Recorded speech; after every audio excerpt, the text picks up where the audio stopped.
झुकेगा नहीं साला।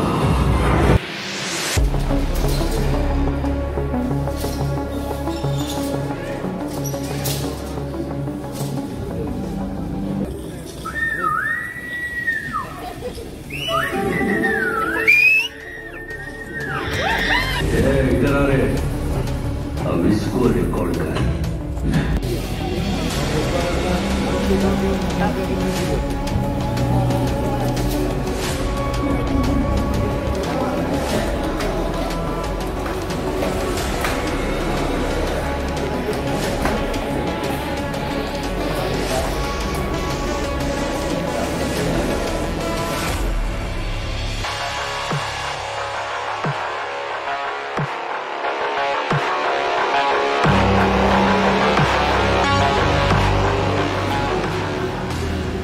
अब दिख रहा है ना मैं जैसा मैं दिखना चाहिए।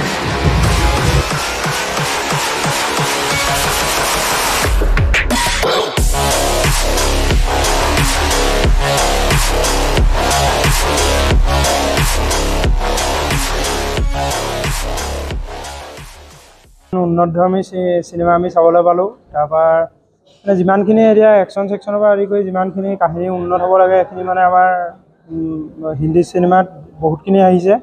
আমিও আশা ৰাখিছোঁ আমাৰ অসমীয়া চিনেমাটো যিমান নতুন একশ্যন ছেকশ্যনৰ পৰা আদি কৰি জুবিন দাই হওক, ৰবি শৰ্মা দাদাই হওক, যিমানখিনি আমাৰ চিনেমালৈ হেৰি আনিছে, আমাৰ অসমীয়া চিনেমালৈও এদিন নহয় এদিন এনেকুৱা উন্নতধৰ্মী চিনেমা কাহিনীৰে এখন আৰু যেন উন্নত হয় চিনেমা তেনেকৈ হেৰি হ'ব। আৰু তাতে আমাৰ বিশেষকৈ আমাৰ ভাস্কৰজ্যোতি হলত আমি এখন ভাল চিনেমা চাবলৈ পাইছোঁ।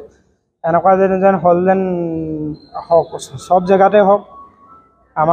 আমাৰ কাৰণে গৌৰৱৰ বিষয় যে আমাৰ শিৱসাগৰ জিলাত এনেকুৱা এটা উন্নতধৰ্মী চিনেমা হল এটা নিৰ্মাণ কৰি আমাৰ সকলোকে মনোৰঞ্জন দিয়া এটাৰ প্ৰধান কৌশল হিচাপে এই হলৰ সকলো কৰ্মকৰ্তা, বিশেষকৈ হলৰ স্বত্বাধিকাৰীক বহুত আমি সুখী অনুভৱ কৰিছোঁ আমি নিজে চিনেমা চাবৰ কাৰণে। আৰু ভাল লাগিলে। পুষ্পা এখন বহুত উন্নতধৰ্মী চিনেমা, যাতে আমাৰ অসমীয়া চিনেমাও এদিন নহয় এদিন এনেকুৱা একশ্যন কাহিনীয়ে যেন বহুত উন্নত মাধ্যমে আৰু এখন চিনেমা এনেকৈ বনে যেন, এয়াই আমাৰ হেৰি। ঠিক আছে। এতিয়া আমাৰ দাদা হৰিপ্ৰসন্ন হাজৰিকাদেৱৰ এটা এই চিনেমা হলটো বহুত উন্নতধৰ্মী চিনেমা হল, আৰু তেওঁ যাতে ইমানখিনি সা সুবিধাৰ যিমানখিনি আছে সেইখিনি যেন যে আমাৰ সৰ্বসাধাৰণ মানুহে মনোৰঞ্জন ইয়াতে ল'ব পাৰে। যি কি গুৱাহাটীত সেই হেৰিটোত আজিলৈকে গুৱাহাটীত যিমানখিনি দৰ্শকে পাইছে সেইখিনি আমাৰ শিৱসাগৰ জিলাৰ হৰিপ্ৰসন্ন দাদাৰ হলত সেই মনোৰঞ্জন হেৰিখিনি আমি পাবলৈ সক্ষম হৈছোঁ।